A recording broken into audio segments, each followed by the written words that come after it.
Nú sem sagt 9 ár liðin frá því að þjóðin greiddi atkvæði upptöku nýrrar stjórnarskrár á grundvelli tillagna frá stjórnlagaráði sem skilaði afrakstri vinnu sinnar sumarið 2011. Ég sá líka að núna í júlí, held ég frekar en júní, þá verða 10 ár frá því að stjórnlagaráð afhendi Alþingi gögnin, þannig að það kannski þetta gerir eitthvað skemmtilegt þá, það eru 50 dagur, hugsa málið bara. En ef við hugsum aðeins hvers vegna hefur ekki mikið gerst í þessum efnum þrátt fyrir skýran vilja kjósenda, hvar málið statt nákvæmlega? Hvernig staðan núna eins og inn á þingi og svona? Kannski Andri spyrji og kannski ef Katrín veit eitthvað meira að það geti takk fyrir, gjör svo vel að. Já, sko staðan núna náttúrulega allt annað en einföld. Við erum með þetta frumvarp sem að Þórhildur Sunna og við fleiri lögðum fram með heildarendurskoðuninni á grundvelli þess sem stjórnlagaráð skilaði af sér. En svo erum við líka með frumvarp með bútum sem að koma út úr vinnu Katrín Jakobsdóttur með formönnum stjórnmálaflokka sem hún síðan á endanum leggur ein fram, þar sem eru sko kaflar forsetaembættið og auðlindir og umhverfi og síðan íslenska tungu. Og sko af þessu þá kannski hægt að segja að auðlindaákvæðið sé svona, hvað ég segja, mest juicy. Það eru mestir hagsmunir í því, en það bara, sko, þarna við að sjá á einhverja hræðilega mikla málamiðlun, þannig að sko ofan á frumvarpið hennar Kötu Jag eru strax komnar sko 3 breytingatillögur, komu strax bara við sko fyrstu umræðu. 2 eru auðlindaákvæðið sjálft, Helgi Hrafn til að setja í staðinn fyrir þetta sem forsætisráðherra kom með, að setja bara inn tillögu stjórnlagaráðs. Þorgerður Katrín vill setja inn sko þannig að sé dálítið svona stífara ákvæði, þannig að sé ljóst að þjóðin njóti bara eðlilegra rentu af sameiginlegum auðlindum sem eru nýttar í ábataskyni. Og þannig að staða núna inn í stjórnskipunarnefnd að við erum með þessi 2 frumvörp sem að, ég veit ekki, sátt sko þessa smáskammtalækningar forsætisráðherra, erum við með drifkraftinn inn á þingi til að klára heildarendurskoðun. Ég er ekki viss hvernig við náum á endapunkt með þetta fyrir kosningar. Hvernig sko þingi vinnur úr þessu, það er planið að við gerum eitthvað í ágúst til að klára þetta allt saman. Það kannski, þú veist, við getum kannski spjallað það, hvað sniðast, hvað líklegast, hvað best síðan fyrir sko endapunktin sem við viljum ná, sem að heildarendurskoðunin á grundvelli tillagna stjórnlagaráðs. Það að berja höfðinu við steinin með heildarendurskoðun eða að taka einhverjar smáskammtalækningar? Við erum ekki með skýrt svar inn á þingi, skýran meirihluta fyrir einni leið frekar en annarri. Takk fyrir þetta, Andrés Ingi. Katrín, hvað finnst þér stöðuna núna? Andrés lýst þessu mjög vel. Málið í pattstöðu eins og það búið að vera í 75 ár. Það svo sem ekki nýtt. Og en það sem ég held að sé ótrúlega áhugavert við stöðuna sem við erum í núna í fyrsta lagi það að ég held að það muni auka verulega líkurnar á því að við getum gert þetta kosningamáli svo staðreynd að það verður að flytja upp í sérstökum þingbút, svokölluðum, þarna í ágúst-september. Þannig að þetta verður það síðasta sem fólk ræddi áður en að það sé blást til kosninga. Og það mjög oft þannig að það sem nýbúið að gerast efst í hugum okkar. Þannig að ég held að það muni hjálpa okkur og það verður örugglega stór deila auðlindaákvæðið eins og við sjáum bara strax fyrirliggjandi bara með þessum breytingatillögum sem Andrés nefndi. Og það náttúrulega þetta stóra mál með það hvort að við eigum að vera sátt við það að fá inn eitthvað auðlindaákvæði sem hreyfir hvergi við núgildandi kvótakerfi eða hvort við eigum hreinlega að berjast fyrir því að þjóðin fái stærri hluta af arðinum fyrir sína auðlind. Þetta er grundvallar spurning sem búin að veltast þessa þjóð áratugum saman og það hefur alltaf verið skýrt hvað fólkinu í landinu finnst.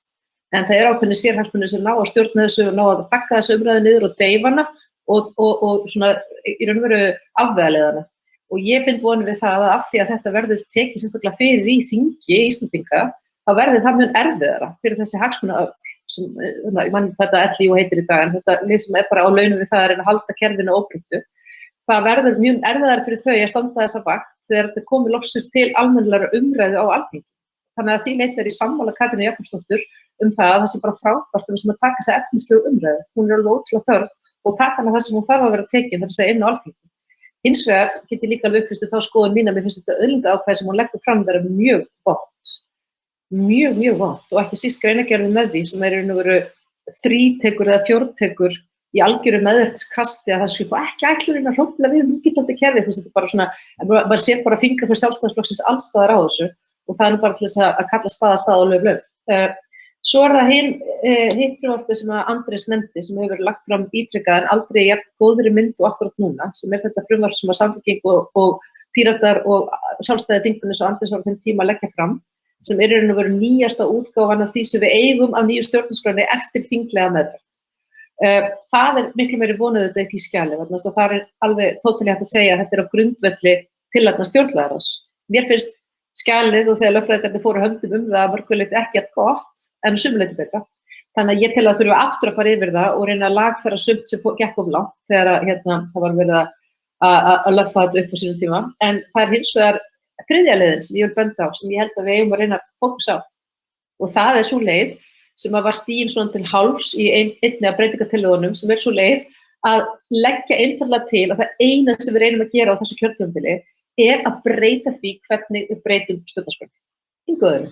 Bara að leyfa þjóðinni að eiga síðasta orðið í því máli og samþykkja þar með endanlega að það er þjóðin sem stjórnarskrárgjafinn í landinu. Þannig að við fengjum bara þá einu breytingu inn í stjórnarskrána sem gildir í dag að við breytum henni bara ef þjóðin fær að eiga síðasta orðið, þá erum við komin eitt afmarkað ákveðið skref áfram. Allt hitt eins og Andri segir, að vera að berja hausnum við steinin. Ég bara nánast hlæ þegar ég sé þessi frumvörp að ég veit alveg að það gerist. Það fer bara allt í hakk á Alþingi eins og alltaf og allir fara að rífast og mann líður bara svona skilnaðabarni, já, pappa, mamma, aftur brjáluð þetta, það er bara hætti þessu. Þetta gengur ekki. Það verður að finna einhverja leikjafræðilega leið út úr þessu sem nægilega strategísk til þess að nógu margir á Alþingi geti samanast hana og geti skrifað undir það að þeir vilji bara staðfesta það að þjóðin stjórnarskrárgjafinn. Það gerist ekki með því að fólk sé að rífast eðlilegt sanngjarnt eða fullgjald. Það gerist bara ekki þar. Það gerist með því að vísa valdinu með sannarlegum hætti aftur þangað sem það heima. Þannig ég vildi sjá það gerast í málinu næst að það kemur fram mjög afmörkuð og skýr breytingatillaga alein, ekki bundin við eitthvað annað á þessu frumvarpi stjórnarskrár sem við erum með núna sem væri bara, við ættum bara að breyta breytingaákvæðinu. Í fullkonum heimi, svo ég lýsi minni draumsinn og Andrésar, við hefum sameiginlega draumsinn þarna, þá myndum við vilja að það væri bara reglulega að halda stjórnlega þing í landinu, kannski á 15 ára fresti, það bara fái almenni borgarar, helst valdir að halda hófi að setjast yfir stjórnarskrána og ákveða hvort og hvernig þurfa að breyta henni. Við erum ekki alveg komið þangað sem samfélag, svo við reynum ekki að berast fyrir því núna af því það mun flækja málið, en það óskin, það framtíðin held ég og það þannig sem að lokum við getum sagt að valdið sé og verði hjá þjóðinni. En að því við erum á þessum ófullkomna stað með þetta unglingalýðræði sem við erum með, þá verður það að reyna að ná takmarkum sem eru raunhæf og mér finnst það frumvarpið hennar Katrínar verða en ekki neitt, bara að segja það alveg hreint út, mun verða en ekki neitt. Mér finnst líka frumvarpið sem að Andri stefndi áðan ekki nægilega gott til þess að ég myndi eitthvað stökk á það, en það samt betur en það sem við höfum í dag. En best af öllu að sjálfsögðu það að reyna bara að breyta því hvernig það er breytt og trúa því að fólki í landinu mun á lokum ná að sigra þessu orrustu. Svo ég trúi þetta mjög einlægt að verði lokað niðurstaða. Takk. Og ég held einmitt þú veist, með nýju breytingarákvæði, það er stundum talað eins og þar með sé verið að gera alltof létt að breyta stjórnarskrá, en hugmyndin sem að við Kata einmitt höfum verið að henda okkur á milli bara að einfaldur meirihluti Alþingis samþykki breytingar sem gangi síðan til þjóðaratkvæðagreiðslu þar sem einfaldur meirihluti samþykki þær, en þetta eru tveir risastórir þröskuldar. Þú færði ekki meira á þetta frumvarp í gegnum þinglega meðferð í einhverju bullandi ósætti og ef það fer í gegnum þingið í ósætti þá ertu ekkert að fara að fá meirihluta í þjóðaratkvæðagreiðslu. Þjóðin tekur þá bara í handbremsuna. En með því að breyta ferlinu svona þá gerum við það samt liprara vegna þess að við tökum burt pólitísku spennitreyjuna sem er alltaf sett utan þetta mál þegar sko öllum hugmyndum að breytingum á stjórnarskrá sópað saman í fægiskóflu yfir allt kjörtímabilið og svo sturtað inn á þingi rétt fyrir kosningar og sagt, heyrðu, ok, við erum alveg að fara í kosningar, við ætlum að klára hérna öll þessi milljón frumvörp sem okkur langar að klára til að geta skreitt okkur í kosningabaráttunni. Við ætlum líka að breyta hérna einhverjum 4 algjörlega óskyldum ákvæðum í stjórnarskránni og við ætlum að bara vera hress og ganga vel í kosningum í leiðinni. Og þetta enda náttúrulega með því að það bara fer allt í steik á lokametrunum. Ef við værum með breytingaákvæði sem að sko vísaði málunum beint til þjóðarinnar eftir að þingið búið að afgreiða þau, án þess að rjúfa þing og boða til kosninga, þá var þetta þá getum við fara að tala að breyta stjórnarskránni í smærri skrefum án þess að við séum að gleyma hugmyndinni heildarendurskoðun, af því að þá er bara hægt að vera með skrefin þannig að hvert tekið á ársfresti eða svo. Það er hægt að taka þetta alltaf stóra bita en á viðræðanlegum skammti í einu, þannig að við náum á einu kjörtímabili að breyta allri stjórnarskránni án þess að einhvern veginn missa þingið í kosningar inn á milli. Ég held að þetta væri til langstíma litið náttúrulega miklu betra og síðan þetta með að vera með reglulegt stjórnlagaþing að vera reglulega með dýnamíkina sem að skapaðist þarna í stjórnlagaráði, það skiptir líka alveg rosalega miklu máli af því að við finnum það líka núna, það eru 10 ár síðan að stjórnlagaráð skilaði af sér. Samfélagið búið að breytast rosalega mikið síðan. Það eru atriði sem að stjórnlagaráð setti inn eða setti ekki inn sem ég held að flesti fulltrúar í ráðinu myndu afgreiða öðruvísi í dag af því að samfélagið bara endurspeglar önnur gildi heldur en það gerði á þeim tíma. Uppáhaldsdæmi mitt jafnræðisreglan þar sem að Kata og fleiri lögðu til að bæta inn kynvitund sem mismununarbreytu. Og það féll á einu atkvæði eða jöfnu. Það munaði engu. Þetta myndi húrrast inn í dag. Þetta engum annað í hug. Bara því að árið 2011 þá var samfélagið bara ekki komið á þann stað sem það í dag í þessari jafnréttisbaráttu. Þannig að það að við neyðum okkur til að horfa í eigin barm á 10-15 ára fresti og segja, þetta nógu góð stjórnarskrá, eitthvað sem við þurfum að laga? Og við gerum það með einhverju svona opnu ferli og almannasamræðu. Það væri alveg geggjað tækifæri til að halda þessu skjali almennilega lifandi.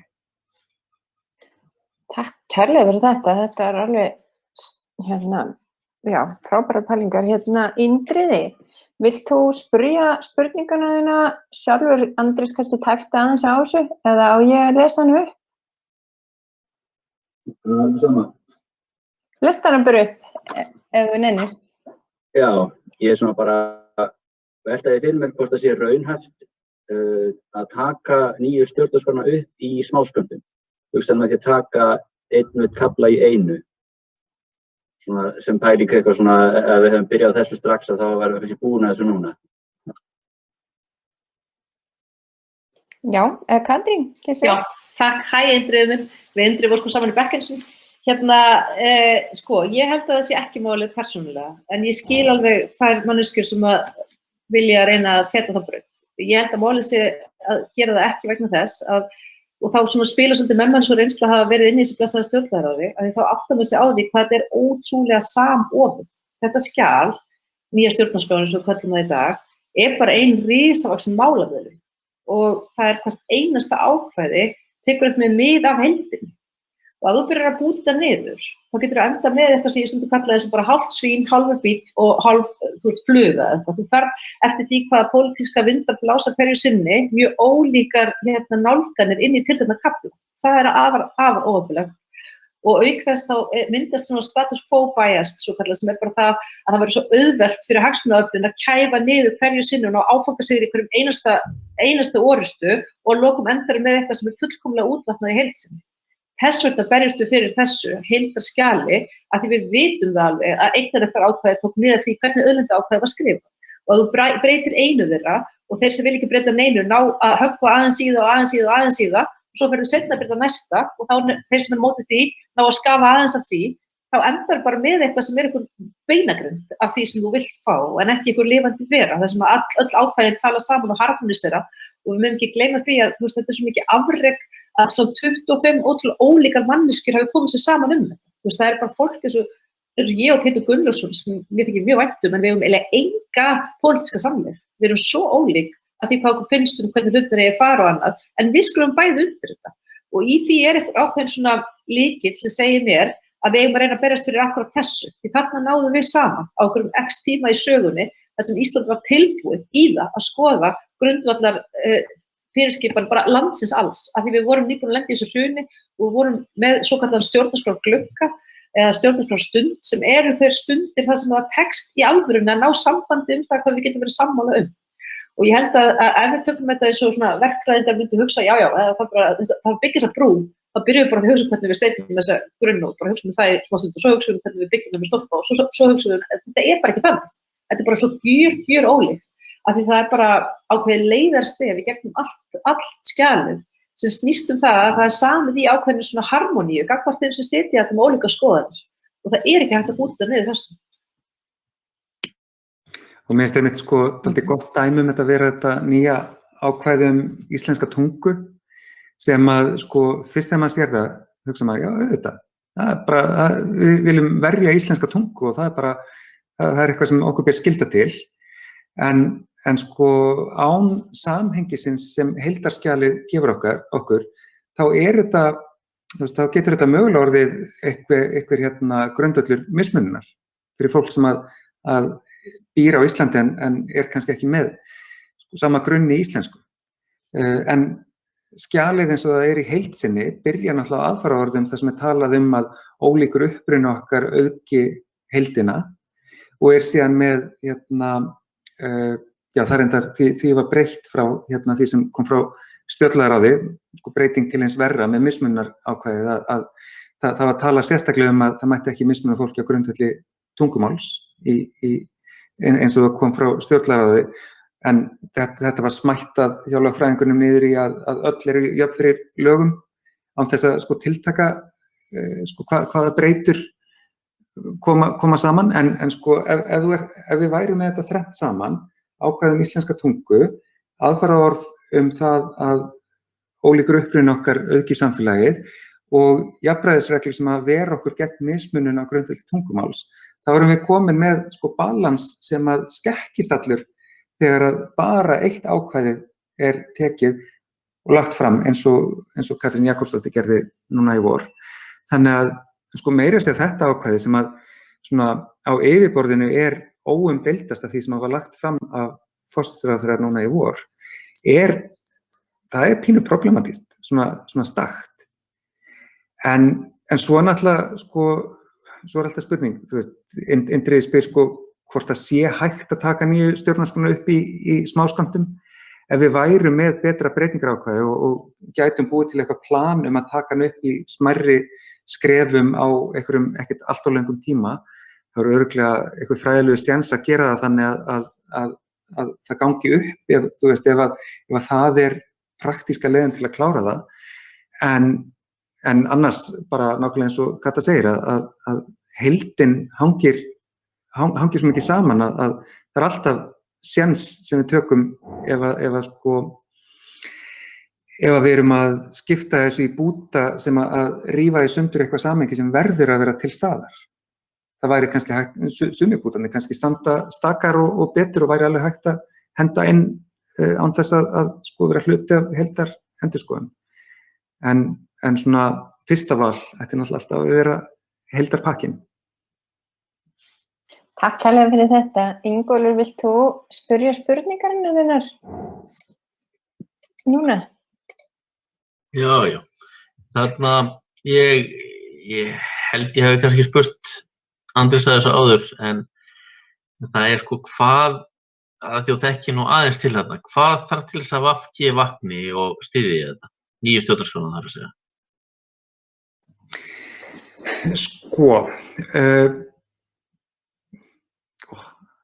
Óvalegt að stríða mér ég myndi, ég held við getum flokkað stjórnmálaflokka í grófum dráttum í 3 hópa. það eru flokkarnir sem eru bara tilbúnir til að leggja nótt við dag til að klára heildarendurskoðun stjórnarskrár á grundvelli tillagna stjórnlagaráðs. Svo á hinum endanum flokkar sem eru tilbúnir að leggja alveg jafn mikið í það að sú endurskoðun eigi sér ekki stað og eru þá yfirleitt að gera það í þágu einhverja hagsmunaafla sem að vilja ekki sjá einhverja tiltekna breytingar eiga sér stað. Þarna á milli eru síðan kannski flestir flokkar eða flest stjórnmálafólk sem að væru kannski alveg til í þessa heildarendurskoðun en er ekki alveg tilbúin til að leggja í erfiðið sem að þarf til að komast þangað. Og að þeim þykir pínu vænt fólkið í VG, þá langar mig að setja þau í þetta hólf. Að segja að ef að við fengjum almennilegan meirihluta inn á þingi eftir kosningar sem að væri tilbúin til að leggja dálítið effort í að klára þetta verkefni, að þá myndi VG vera með í því liði. Vegna þess að ég held að í hjarta sínu þá vilja þau sjá samfélagið þróast í átt til betri vegar. Ég neita að trúa því fyrir á reynir að þau séu algjörlega komin yfir á the dark side með liðinu sem tilbúið til að berjast gegn okkur. En þetta fer náttúrulega líka bara dálítið eftir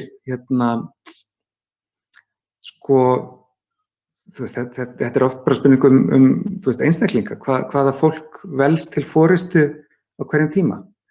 Þannig að við þurfum kannski frekar að spyrja okkur bara í kringum kosningar og eftirkosningar.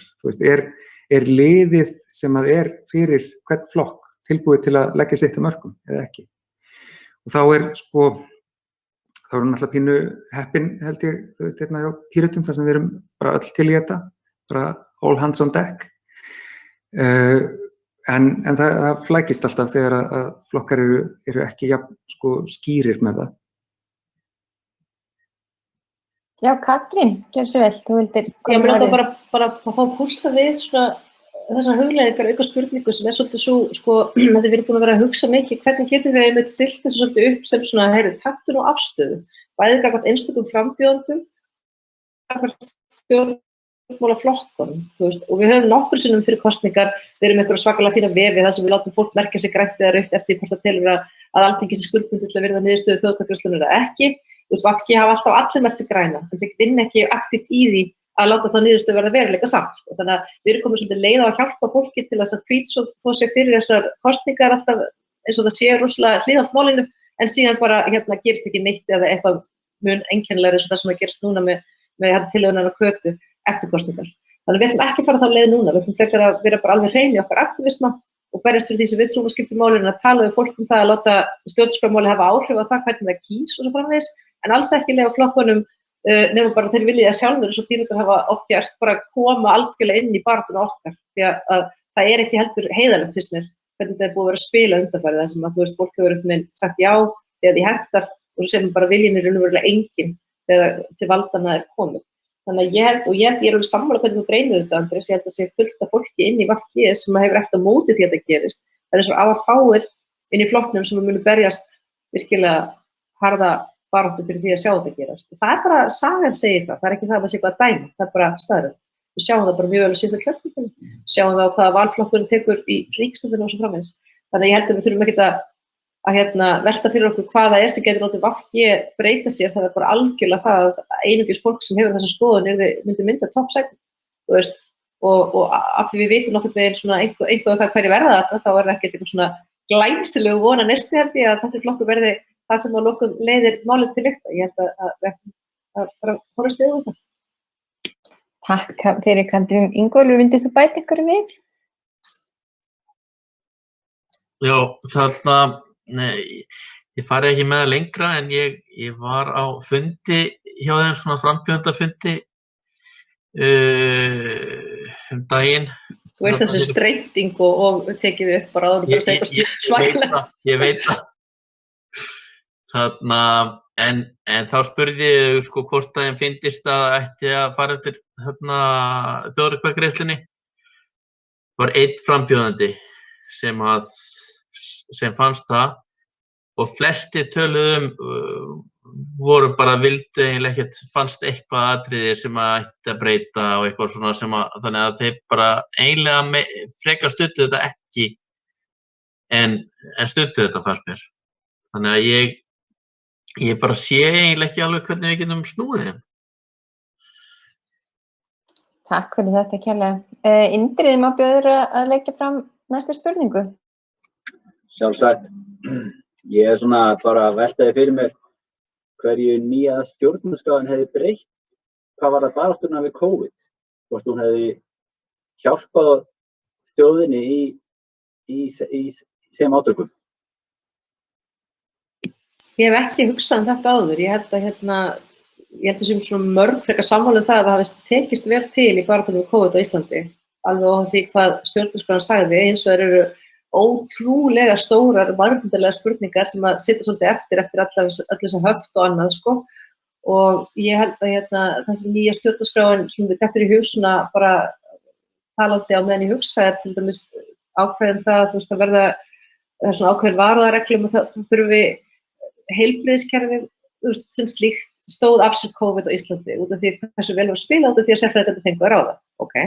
En það er ekki sjálfsagt að þannig hefði farið. Við sjáum önnur lönd þar sem að heilbrigðiskerfið hefur ekki getað höndlað álagið sem COVID fylgdi og í raun hefur fólki verið neitað það heilbrigðisþjónustu sem það þarf. Í þeim aðstæðum sem myndust vissilega ekki hér á Íslandi en hefðu getað myndast, þá hefði skipt mikið máli að mínu mati að við hefðum verið með nýju stjórnarskrána sem segir bara öllum verið réttur til þess að hafa bestu mögulegu heilsu hverju sinni bæði andlega og líkamlega og taka eftir því. Eins og hversu lengi erum við búin að vera stödd í þeim fasa að andleg heilsa er afskrifuð sem einhvern secondary mikilvægi varðandi heilbrigðismál. Þú veist, hversu lengi er búin að vera berst fyrir því að sálfræðiþjónusta verið niðurgreidd í Alþingi. Eitthvað sem ég held að almenningur sé bara, þetta er svona no-brainer. Við viljum að fólk fái þessa aðstoð og þessi partur af heilbrigðiskerfinu, en það næst ekki í gegn af því að það er svo auðvelt að sparka alltaf löppunum undan svona ákveðnum málum á þinginu og við þurfum að bíða árum saman og það kostar bara líf að við bíðum svona lengi eftir svona sjálfsögðum hlut. Í nýju stjórnarskránni hins vegar þá er þessi réttur tekinn með föstum tök og bæði sagt að fólk eigi rétt á bestu mögulegu andlegu og líkamlegu heilsu og líka viðeigandi og fullnægjandi heilbrigðisþjónustu. Og á svona tímapunktum eins og COVID, þó að það hef ekki reynt svona sterkt á þetta hér og því að vel spilað og spilunum hér, þá er þetta samt algjörlega grundvallar atriði að það sé hægt að búa til löggjöf sem tryggir það að það sé verið að forgangsraða þessum gildum þegar við erum samt hlaupandi að reyna að bregðast við einhverjum aðstæðum. Þú veist, núgildandi stjórnarskrá hefði ekki veitt fólki þau réttindi sem það hefði þurft til þess að geta passað algjörlega upp á heilbrigðiskerfið sem algjörlega primary breytu í því hvernig við fáumst í svona skrýtnar aðstæður eins og heimsfaraldur er. Á meðan svo nýja hefði miklu betur gert það, öll svona lög hefði verið miklu betur undirbyggð, finnst mér, eins og til dæmis þó að það hefur verið algjört klúðuð með þetta fyrsta Sandhótels fjaskó að reyna að sneika inn einhverju svona kvöðum í reglugerðum bara galið, það er lögfræðingur galið. En samt hefði þetta verið eitthvað sem hægt verið að undirbyggja betur með tilvísun til þess að heilbrigðisþjónustan sé eitthvað sem við viljum verða. Í gildandi stjórnarskrá er ekki minnst einu orði á heilbrigðisþjónustu sem ég samt held að allir Íslendingar sem við erum sammála það að sé eitt af lykilatriðum þess að við séum bara saman með þetta samfélag hérna. Þú veist, við erum svo sammála það að þetta sé eitthvað gildi sem við deilum og við viljum varðveita og hafa sem best og helst sem aðgengilegast og ekki með einhverjum hindrunum. En svo sjáum við hana bara hvernig það fjarar undan henni, hvernig hún lendir í alls konar einkavæðingabrölti og vesinni og hún á sér engar varnir í stjórnarskránni. Þannig að þetta er svona kannski svo tenging sem ég hef dettur í hug fyrst og fremst, en ég hef ekki hugsað þetta sérstaklega, þetta er skemmtileg spurning. Takk fyrir þetta.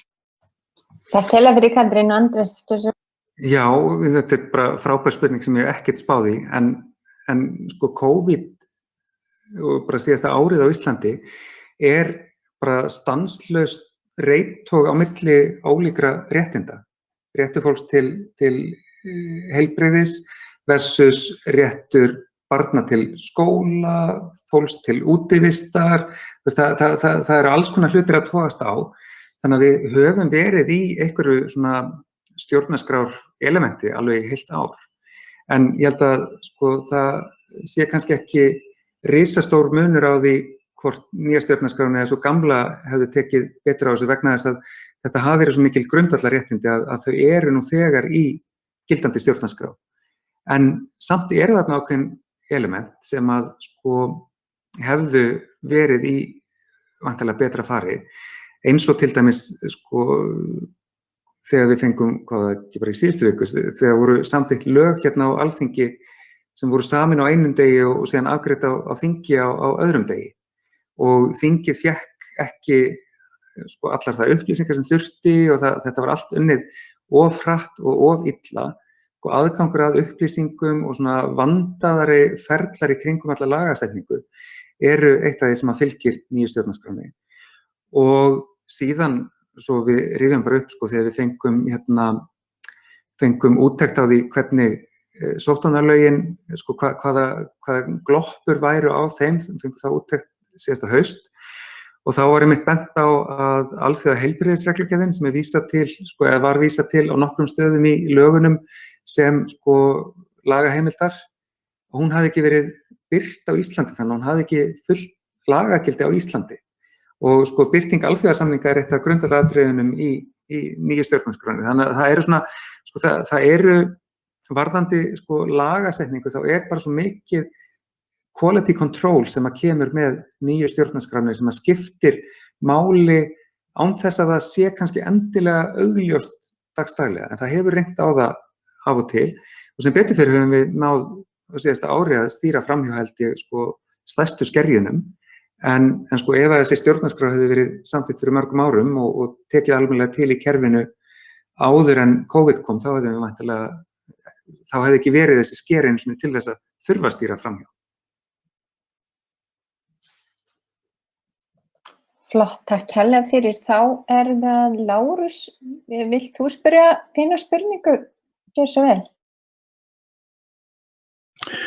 Já, ég með eiginlega bara svona vangaveltu. Það náttúrulega fyrir okkur sem upplifðum hrunið og það sem að gerðist í kjölfar þess, sem var eiginlega, sko hrunið var náttúrulega menn svona líta efnahagslegt en það var náttúrulega líka stjórnmálalegt. Það var náttúrulega stærsta hrunið. Hrunið í stjórnmálunum og traust til stjórnmálamanna og annarra. Og það var kannski reynar kveikjan að því að það kom þessi hugmynd að nýrri stjórnarskrá. Það má segja kannski með þjóðfundinum 2010 held ég hafi verið. Þá hafi í raun og veru svona komið ákveðin skriður á það. Þannig að það sem ég að velta fyrir mér, þannig að við höfum verið að sjá náttúrulega gríðarlega andstöðu gegn stjórnarskránni og kyrrstöðu í að sé eitthvað að gerast. Og svona, já, og svo má segja að það svona verið að koma með svona, einmitt eins og Katrín Jakobsdóttir að koma með einhverja smá búta sem hún vill laga og annað. En þannig að ég eiginlega bara velt fyrir mér, er eina leiðin til þess að fá þetta í gegn, það bara annar hrun. Og þá ég tala ekki endilega efnahagshrun, heldur kannski hrun aftur í svona stjórnmálahrun eða í trausti fólks á Alþingi og stjórnmálamönnum og öðrum. Þannig að já, þau fáum bara reiðin aftur sem að keyrir þetta áfram. Þannig að ég bara að velta því fyrir mig. Er það málið til þess að koma svona breytingum í gegn, eða breytingum á? Er það eina leiðin?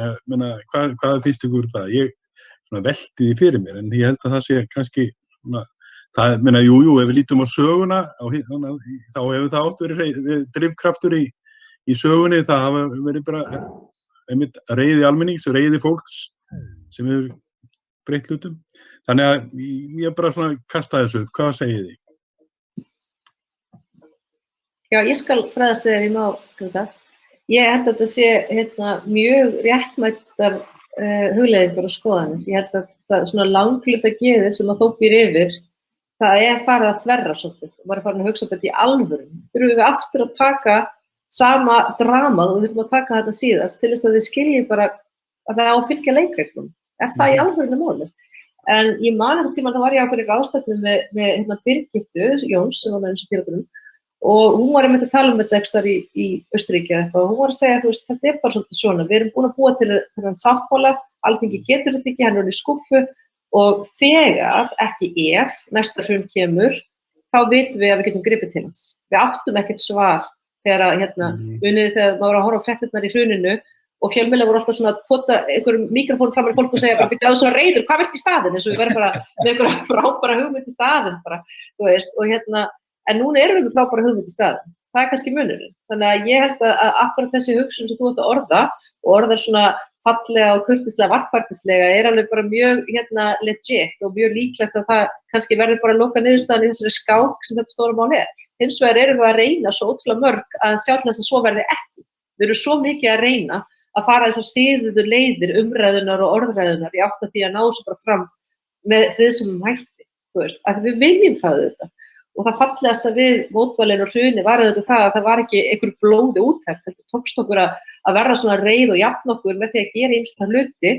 Það er að nefna rannsóknarnefnd Alþingis, það er að nefna stjórnarskrárfeldið, það er að nefna landsdómsmálið, það er að nefna atkvæðagreiðslurnar og það að fólk sem í bankakerfinu hafi verið sett í fangelsi. Þetta er allt úrlausnar aðferðir, rosalega sjokkeraðar þjóðar sem kemst allir að því að allt í hakki og hún hélt að allt var í lagi. Og þetta er bara alveg svo þegar manneskja fær áfall, þá hefur hún ákveðin bjargráð til þess að bregðast við því og þetta var mjög sambærilegt. Þetta var bara svona falleg viðleitni í ýmsar áttir til að reyna að rétta með þeim kerfum sem við þó höfðum, þetta stóra ranglæti sem við stóðum fram fyrir. En ég held að á einhverju tímapunkti þá verður þau bara að segja, heyrðu, við erum bara þetta full reynt. Við getum ekkert lengur setja þetta kurteis og skrifa eitthvað greinar og vísi. Þið eruð að gera allt og alvarlega hlut, gagnvart okkar dýrmæta fjöreggi sem lýðræði í landinu. Og nú bara gulaspjaldið, rauðaspjaldið út af, skilurðu. Á einhverjum tímapunkti þá mun svo stund myndast, ég er sannfærð það, ég veit ekki hvað mun valda henni, en ástæðan fyrir því að við reynum svona mikið að ná þessu fyrr er bara til þess að við getum gert þetta með friðsamlegum hætti, það er það sem við þráum. En ég er alveg sammálaður í lokin, þá fer það bara þannig og þá bara fá hann. Andrés, viltu það eitthvað? Já, bara aðeins, ég veit ekki, það var nú alveg gaman ef við getum breytt samfélaginu á þess að það þyrfti hrun og reiði til og ég held að sé nú alveg komin í áttina að því með því að núna erum við með þessa sterku grasrót fyrir breytingum á stjórnarskrá og við erum með sívaxandi hluta af þingi sem er til í þetta líka. Þannig að ég vona að við náum að hoppa inn í breytingar án þess að þurfa að fara í gegnum hrun og einhverja reiðigussu. Og svo veit ég ekki, þú veist, Kata, vorum við svo reið fyrir 10 árum þegar þið sátuð í Efstaleitinu og skrifuðu þetta? Nei, en hins vegar er rétt sem hann er að benda á að það var ákveðin reið í samfélaginu sem var til þess að ferlinn var hrutt á staðar. En við vorum mjög væmin og skátalega þarna í þessu stjórnlagaráði, það var ekki, örlaði ekki mikil reiði þar. Það örlaði rosa mikil von og rosa mikil svona, gerum þetta saman, svona einhverju svona, þú veist, saminuðu þjóðavídeói, svolítið, þú veist, þannig að það var frekar væmin og svona kærleiksleg stemning þarna inni, og það var oft tekist á og svona, það var alveg brjálaði vilji fyrir því að láta þetta ganga upp. Einmitt af því að það var af einhverju svona ást til þjóðarinnar sem við töldum við værum komin með þetta verkefni í hendurnar. Og það var alveg svona skoðun sem allir að minni deildu, hvort það var starfsfólk eða fulltrúar eða bara hver. Þetta var bara svona virkilega þessi rétti tónn sem stundum mynda þar sem fólk allir að vanda sig að það er að hugsa um einhverja heildarhagsmuni en ekki sjálft sig eða sitt endurkjör eða eitthvað slíkt. Þess vegna er þetta svo sniðug leið til þess að fá úrlausn á svona afmörkuðu máli, að fá einhverja sem eigi geta verið kjörnir aftur og er ekki til þess að hugsa sjálfan sig eða einhver ákveðin heldur, er bara til þess að vinna verkið saman. Það gekk frábærlega fannst mér og þess vegna finnst mér svo fyndið að fólk er eitthvað að reyna að nota þessi gagnrök gegn stjórnarskránni. Já, hrunið var ekki stjórnarskránni að kenna. Ég hef ekki hitt eina einustu manneskju sem heldur því fram. Þetta er bara bullstrámaður sem endurst að kasta í andlitið á okkur og það vita það allir. Það hrunið var ekki stjórnarskránni að kenna, það er enginn andaði frám. Hætti að segja þetta.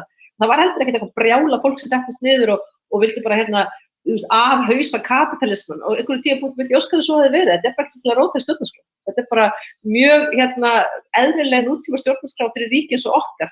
Ég var persónulega til að taka miklu stærri skref í átt að einhverju breyttu samfélagi en ég sætti mig við þetta vegna þess að þetta er þess að koma út úr þessu lýðræðislega ferli og ég virði það og þess vegna finnst mér svo ótrúlega fyndið þegar ég heyri þingmenn og alls konar svona einstaklinga sem eru valdsettir í samfélaginu tala gegn stjórnarskránni nýju á grundvelli þess að sé eitthvað eitt ákvæði sem þeir séu nú ekki sammála. Jesús María, það eru endalaus ákvæði inn í þessari stjórnarskrá og auðvitað erum ekkert okkar sammála þau öll. Þetta snýst hins vegar það að það eru ákveðnar grundvallar leikreglur og grundvallar heimspekileg prinsip undir lýðræðinu okkar sem ættum að virða. Því annars þá erum við bara með eitthvað sýndarlýðræði.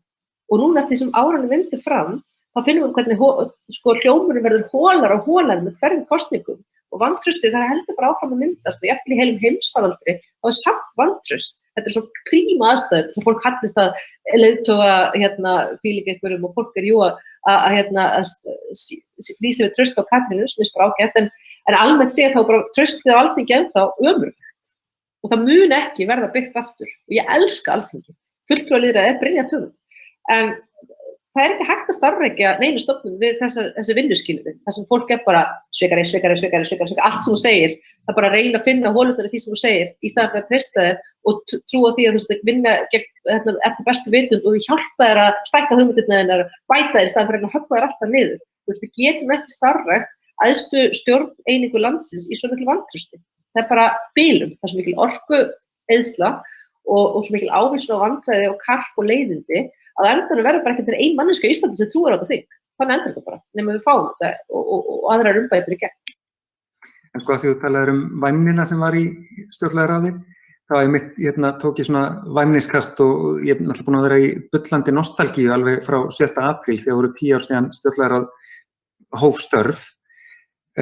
Þannig ég flettið upp til gamans sko hvað við vorum að gera á þessum degi fyrir 10 árum og það var föstudagur og það var daginn eftir ráðsfund, 7. ráðsfundur stjórnlagaráðs var þá 28. apríl og það var fyrsti fundurinn þar sem að komu sko einhverjar efnislegar tillögur. Allir fundir fram að því höfðu verið bara hvernig ætlum við að vinna saman og loksins höfðu nefndirnar geta sett niður og voru farnar að móta einhverjar tillögur.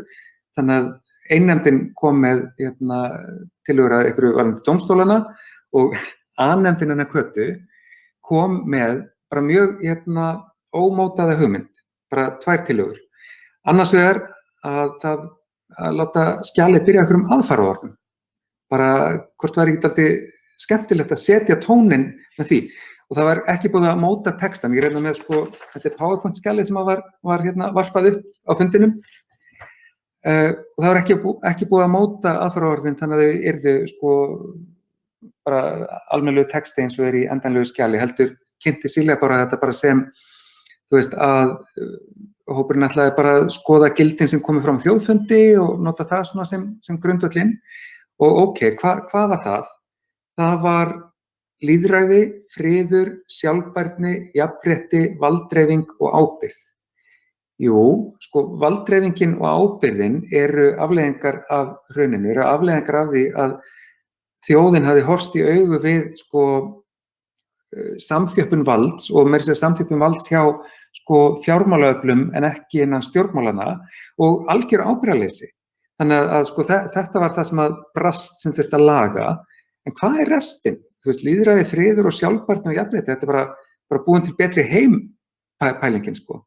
Þannig að jú, þó þetta hafi sko kveikjan, tundrið þannig að 2008-2009, það var eitthvað kaos og smá reiði, en þannig að 2011 þegar stjórnlagaráð settist niður, þá var fólk bara komið í bara harðkjarna sko betra samfélag pælingu og örlaði mitt ekki á reiðinu. Þannig að þú veist, kannski, og ég meina þetta var samt drifkraftur nokkur ár áfram, þannig að kannski þurfum við ekki að fara alla leið aftur í búsáhaldabyltinguna til að finna sko orkuna á mótorinn.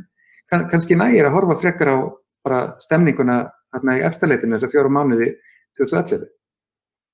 Já, og svo hinn til hann, viltu vita Kata hvað varst að gera fyrir 10 árum? Já. Hinn til hann var að mannréttindakaflinn verði færður fremst í stjórnarskrána sem að sko þjónaði engu öðru en symbolisma því að einstaklingurinn, að fólkið í landinu væri sko tilgangurinn. Bara við erum að semja stjórnarskrá ekki fyrir lögfræðingar eða fyrir dómskerfi eða fyrir alþingi eða fyrir forseta, heldur bara fyrir fólki út á götu, bara almenning. Og þess vegna tökum við mannréttindi fremst og byrjum þetta á aðfaraorðum sem segja, hei, við ætlum bara að hafa frábært samfélag fyrir fólkið. Þetta er ótrúlega flott, þetta er alveg rétt tilvísun fyrst mér og að tala þetta.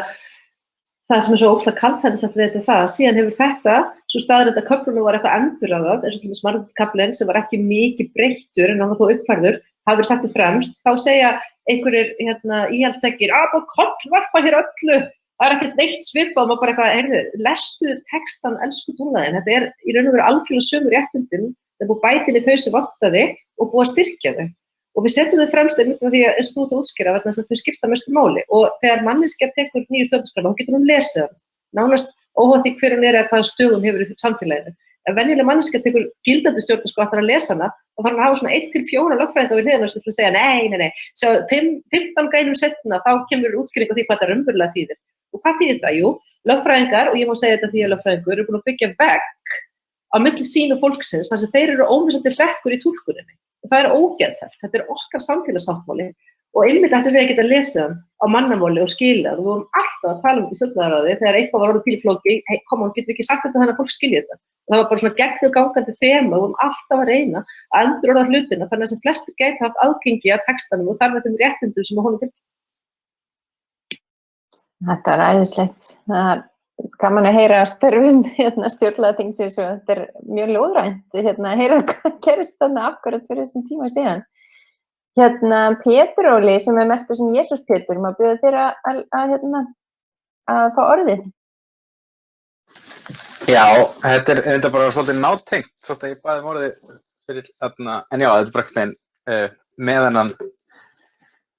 Ég var 18 ára 2012 og að fylgjast með stjórnarskránni var svona fyrsta eitthvað sem ég var að pæla í pólitík og þetta var ótrúlega spennandi og ótrúlega gaman að horfa á þetta og mann leið eins og maður var í einhverju svona mómenti eins og það væri eitthvað ótrúlegt að gerast eins og að þegar Ísland lýsti við sjálfstæði eða eitthvað svoleiðis, þetta var einhver svona nýr kafli og þegar einhvern veginn ekkert gerðist, þá var það svo mikil vonbrigði að ég og mikið af vinum mínum bara mistu alla trú á pólitík.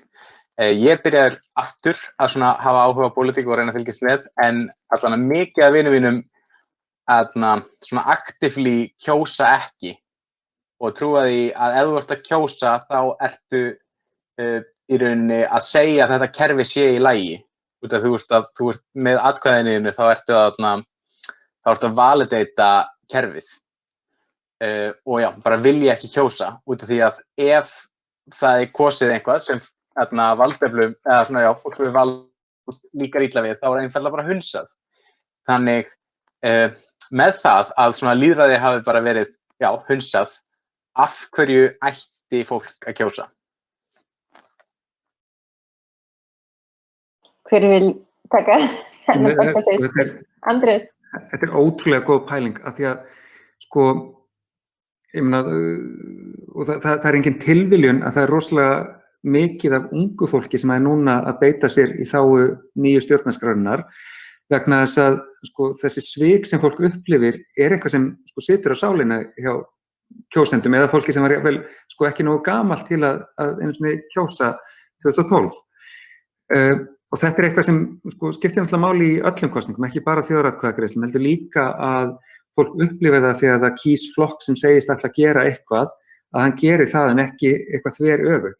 Í hvert einasta sinn sem að stjórnmálaflokkur svíkur kosningaloforð eitthvað stórkostlega, þá er hann að kosta fólk út í samfélagi smá trú á kerfið. Og það er bara stórhættulegt. Það einmitt þýðir að það vaxi vel upp heilu kynslóðirnar sem að sjá ekki tilgangin í að kjósa, sem finnst bara að vera sami rassinn undir öllum og þú veist að breyti engu, þannig að og þar með þurfum við að hola innan úr lýðræðinu okkar. Þannig að þess vegna er einmitt sko það að ná einhverjum sko sigri í nýju stjórnarskránni svo mikilvægt til þess að sýna fólki að þetta sé ekki til einskis. Að sko allt þetta ferli skili þó allavega einhverjum endapunkti. Þannig að, en þú veist ekki að spyrja um þetta, heldur, já, er ég ekki búin að fara pínu framhjá þessu, Pétur? Er ég ekki búin að snútur þessu hjá þér? Nei, en ég bara, sko ég er komin að því að kjósa, en mér langar að reyna að samfara þau að kjósa og það bara tekst ekki. Eina sem ég kem með er hvað annað getur gert. Það er eina svarið sem ég finn fyrir þau og það bara ekki Svo nóg gott. betra stjórnmálafólk, það líka alltaf lausn, sko. Fólk sem gerir hlutina sem það segist ætla að gera. Ég myndi líka segja við þau, sko, ok, það til einhverju flokkar, sem þessi flokkar hér, sem í alvörun að beitast sig fyrir stjórnarskrármálinu. Ef það þeim tekst að verða nógu stór eða fá nógu marga til liðs fyrir sig, þá munum við fá nýju stjórnarskrárna. Og þar inni eru ákvæði eins og það að ákveðin hluti kjósenda getur kalla málið til sín. Þannig að þú verður ekki lengur valdarlaus. Þannig að þú ert ógeðslega ósáttur við eitthvað. Ef Alþingi að fara einhver átt sem þið bara galinn, þá allt í einu hefur loksins leiðir til að láta þér heyra. Þú getur safnað saman 10% af kjósendunum og hreinlega krafist þjóðaratkvæðagreiðslu. Þannig að þú verður svo miklu valdsettari sem bara einhver Lalli Helgason á Reykjanesi, skilurðu, ef að nýja stjórnarskráin fer í gildi. Þannig að þú getur kannski þetta samfærið það að kjósa flokka sem vilja þetta mál út frá því að munu þau bara augljóslega og sannarlega fá meiri völd sjálf. Og það er það sem við viljum, að valdi fara aftur til fólksins og það hafi einhverjar leiðir til þess að brjótast í gegn þegar að hlutum fari algjört rugl. Þú veist, kerfið sem við erum með þetta bara hilarious, það er svo úrelt. Þetta bara kerfið sem við vorum með þegar við riðum á hestbækja 4 ára fresti til þingvalla. Þú veist, þetta er sama kerfið sem við erum með í dag og við erum alltaf nettengt og ógeðslega upplýst og frekar vel menntuð. Þú veist, við getum ekki gripið inn í þegar við þurfum þegar þingi okkar ruglast. Þetta er bara svo sorgleg staða. Og þetta er eitt af því sem að nýja stjórnarskráin breytir alveg bara algjörlega og það er bara skjalfest og bókfest og það er ekki hægt að rífast það. Þannig að ef það fólk vill reyna að hafa áhrif á það hvernig kerfið þróast og breyta því úr því að vera svona eins og það er núna, svona algjört svona höggunar bubla ykkur og ég skil mjög vel þessa viniðina sem eru að segja bara akkurat ég að fara að gefa þessu eitthvað vægi með því að mæta kjörstað, mér finnst það bara fárlega. En ef þú svo færir rökin, já, ok, ef þú velur flokk sem eru að berjast fyrir þessu máli, þá að lokum getur það gerst að við fáum valdið sannarlega tilbaka og kannski liftar eitthvað yfir þeim, ég veit það ekki. Já. En einmitt þetta, þú veist, þegar þingi ruglast að það sé eitthvað hægt að grípa inn í, sko, hversu oft höfum við ekki heyrt frasan þegar einhver stjórnmálamaður gerir upp bak og fólk segir, já, ætlar hann ekki að axla ábyrgð, og hann gerir ekki neitt en segir, já, ég meina, það er bara, það verður bara komið ljós það verður lagt í dóm kjósenda í næstu kosningum. Sko, kjósendur, þeir þurfa að geta einmitt sagt eitthvað oftar en á 4 ára fresti. Það er ekki eins og sko, vald almennings hverfi og kom ekki aftur fyrir við næstu kosningar, heldur einmitt að séu einhverjar svona bremsur sem er hægt að kippa í, hvort sem það er að sko, fá þjóðaratkvæðagreiðslu eitthvað eða bara veist, einhver, þetta er ábyrgðarelementið, ábyrgðin sem að stjórnlagaráð vildi setja á stjórnmálastéttina og það er eitthvað sem að sko ég held að þar hefur kannski sko bætt dálítið í eldsneytið á síðustu árum. Ég meina við erum með alls konar mál sem hafa verið að koma upp á síðustu misserum, sko samherjamál og klausturmál og bara whatever, sem minna fólk á hvað það er mikilvægt að vera með einhvers konar sko stöðuga siðbót í stjórnmálum, þannig að fólk sé ekki með eitthvað fríspil á milli kosninga. Pétur Óli, var þetta komið? Viltu segja eitthvað meira? Ég vil bara þakka fyrir svarið, en ég vil bara nefna það að nokkrir úr þessum hóp einmitt ákveða að gefa þessu aftur séns og kursu VG svo að sjálfstæðisflokkurinn myndi ekki koma til valda. Þannig þau eru aftur, held ég ekki að vera að kjósa núna. Finn mjög til með þeim, tengi. Já, takk kærlega fyrir þetta, Pétur Óli. Ég er einmitt líka einn sem fór svolítið flott að voru ekki yfir í Pírata. Ég var með annan fótinn báð megin en svo bara stegi alla leið eftir síðustu árið hingað inn, eða síðustu 1,5–2 árin. Mér langar kannski aðeins að fá að bæta við við að ég hef líka kannski 2 vini sem að hafa mótmælt svona með því að kjósa ekki og mér persónulega finnst það bara svolítið óskilvirk mótmæli. Mér finnst miklu meira fúttið að hafa hátt og vera sýnilegur þegar maður er að mótmæla af því að í rauninni bara er maður þá að hafa einmitt minni áhrif og minni völd og svo marga leið til að hafa áhrif og völd. Það er innan kerfisins með því að kjósa, með því að skrifa greinar. Það hægt að þrýsta, fara í hagsmunagæslu, fara í þrýsti hópa eða í aktivisma eða bara, þið vitið, króta á veggi, alls konar sem að gangi fötum. Það bara svo margar leiðir til þess að hafa áhrif og þrýsta, tala við fólk sem er þingmenn eða fá viðtöl eða fólk í borgarpólitík eða sveitarstjórnarpólitík og bara reyna að taka samtali þar sem þau bjóða upp á það, spyrja spurninga á fundum eins og þessum. Þannig að í framhaldi af þessari umræðu þá Lárus kannski vilji klára að segja eitthvað inn í þessu umræðu, ekki svo Lárus? Nei, mér langar bara til að þakka fyrir þessa frábæra umræðu, bara frábært að fá þig, Katrín sérstaklega og Andrés, þið eru búin að vera flott og allir bara sem er búin að tala núna og bara frábært að fá þessa umræðu og ég held að við Píratar leggjum stjórnarskrána í oddinn í okkar kosningabaráttu. Ég held að það verði alveg hreina línu með það. Pétur Óli, takk fyrir þetta Lárus. Pétur Óli, viltu segja síðasta athugasemdina þína svo að komst þér streymið? Já, ég ætlaði bara að segja, þau eru öll mjög miklum svona aktivisma, No Borders og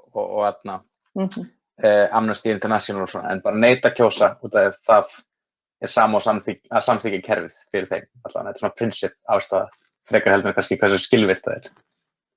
Já, akkurat, þetta svona ólík nálgun heimspekilega í rauninni á spurninguna. Heyrðu, svo var spurning frá Halldóru Mogensen, hvernig gerum við nýju stjórnarskrána að kosningamáli?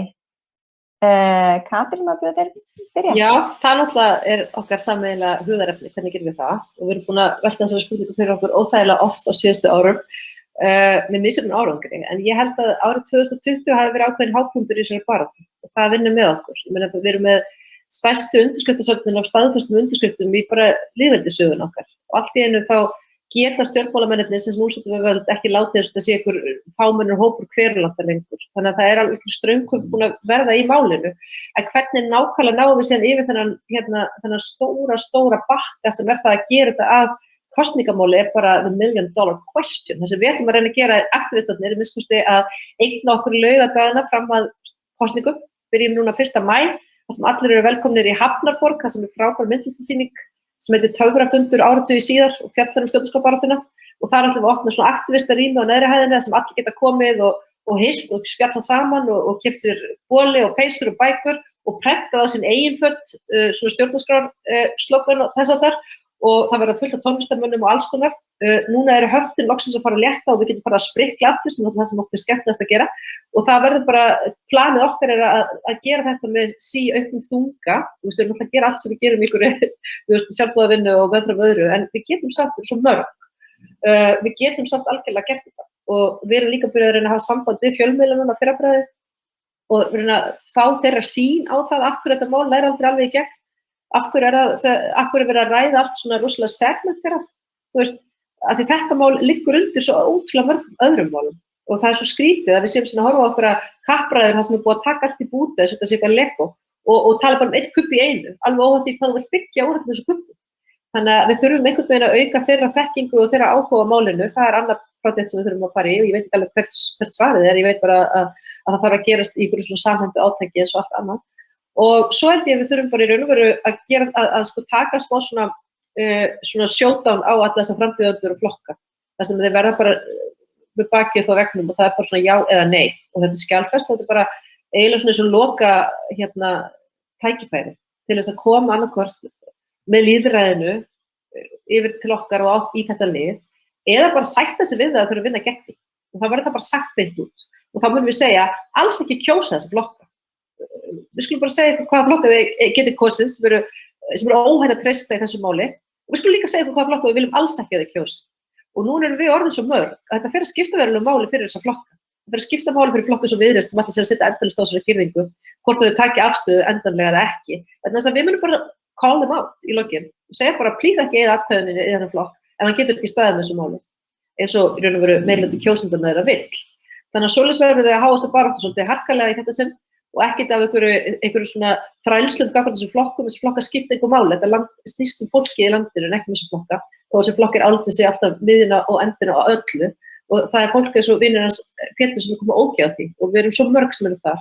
Við nennum ekki lengur að láta valdið okkar streyma í gegnum þessar ótrúlega litlu þröngu og þröngsýnu einingar sem að flokkakerfið býður upp á. Þannig að við bara verðum að taka valdið til okkar og krefjast þess að þessar kosningar snúist þetta mál. Flott, takk fyrir, Andri. Svo held ég líka, stjórnarskráin bara kosningamál. Þú veist að þó að Katalín sé ágætlega hvað fjölmiðlar eru kannski tregir að kveikja á því og stór hluti af stjórnmálastéttinni líka ekki að kveikja á því, en það almenningur sem ræði hvort þetta kosningamál ekki. Og þegar kemur að vitund almennings stjórnarskrámál, ef við berum saman bara daginn í dag og fyrir 10 árum, þá erum við komin ljósárum frá þeim stað. Og ef við horfum síðan hinum megin við búsáhaldabyltinguna, fyrir 15 ára aftur í tímann, vissi ekki neitt stjórnarskrá þá. En við erum orðin að landi þar sem að rosalega stór hluti almennings veit hvað hann vill stjórnarskrá. Veit hvað hún snýst veit hvaða hagsmunir eru þarna undir, kann að tala hana og sérstaklega einmitt yngri hópurinn sem að upplifir svo á eigin skinni svikin sem felast í því að hafa ekki klárað þetta verkefni. Þannig að stjórnarskráin bara kosningamál. Það bara hvernig fáum við etablentið til að kveikja á því. Það kannski stærra vandamáli af því að almenningur komið þangað og hann alltaf miklu róttækari heldur en stjórnmálin.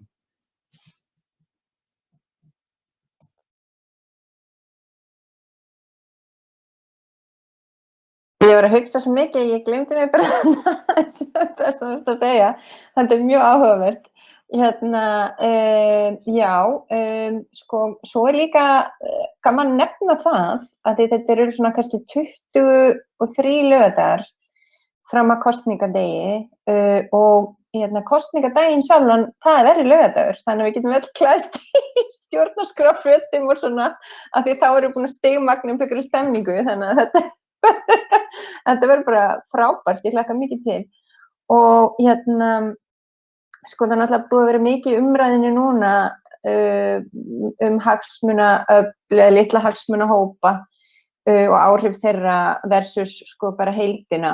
Og nýja stjórnarskráin náttúrulega myndi tryggja arðurinn á auðlindum landsins renni betur til réttmæts eiganda sem þjóðin og myndi veita valdinu til fólksins með því að heimila þjóðaratkvæðagreiðslur umdeild lagafrumvörp og svona einhvern konar tilraun til að hefta og dreifa valdi í þágu almennings.